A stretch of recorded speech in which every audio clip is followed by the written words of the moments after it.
abasore b'imisozi badutirigita cyane, bose bararushanwa kuba rudasumbwa mu bwiza no mu rukundo. Imbe ya Nyampinga mu bishanga bya Rugereze ruwanjye, ninjye musore w'igikundiro muri aka karere.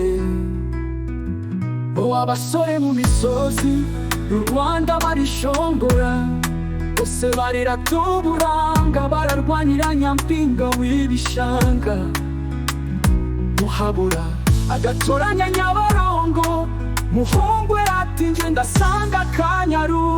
Isoke ati Karisimbi Tonyo urwenya, nijye musumba bose nzabatanga Nyampinga, kuko nitegeye inkumi abeza mu bishanga bose. Nzabatwara Nyampinga mu bishanga bya Mukungwa. Satinyo ati reka ibyo gendi ku rwego rwisumbuye, ingumi yo mu Kagera izantwarira umutima, niyizanye isangira nabishatse. Iri misozi y'u Rwanda irishongora, yose iratubwiza kandi ifite ukuri nta mugayo, irarwanira uburanga bwabeza mu bishanga by'u Rwanda, bibaraza mu rukundo, aho ubwiza bukubye gatatu ukw'indi misozi yose. Muhabura aramwenyura ati mu bishanga bya Nyabarongo, inkumi Nyampinga wa mbere niyange ndakwijeje urukundo.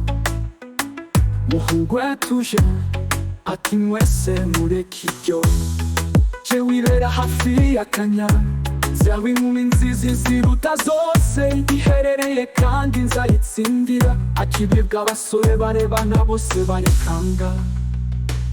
Iyi misozi y'u Rwanda iratubwiza, irarwanira inkumi Nyampinga mu bwiza mu bishanga no mu biyaga by'u Rwanda, kwa Nyiramwiza w'imbere imisozi rudasumbwa. Jariyati nimwihorere ndi hafi y'iterambere, inkumi yo mu bishanga bya Rugende niyange. Rebero ati niryo genda ishakira Nyampinga mu bishanga bya Nyabarongo, kandi nzamutsindira ku mwayihangu. Imisozi y'u Rwanda irashongora, yose iratubwiza, irarwanira kuba rudasumbwa imbere y'ikumi, ngo yegukane Nyampinga uwo mu bishanga by'u Rwanda no mu biyaga, aho ubwiza bwihari imbere y'imisozi rudasumbwa.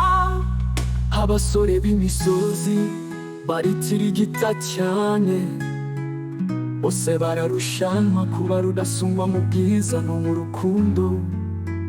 Imbe ya Nyampinga mu bishanga n'ibiyaga by'u Rwanda, bose bizeye kuba rudasumbwa ngo begukane inkumi y'uburanga butagereranywa.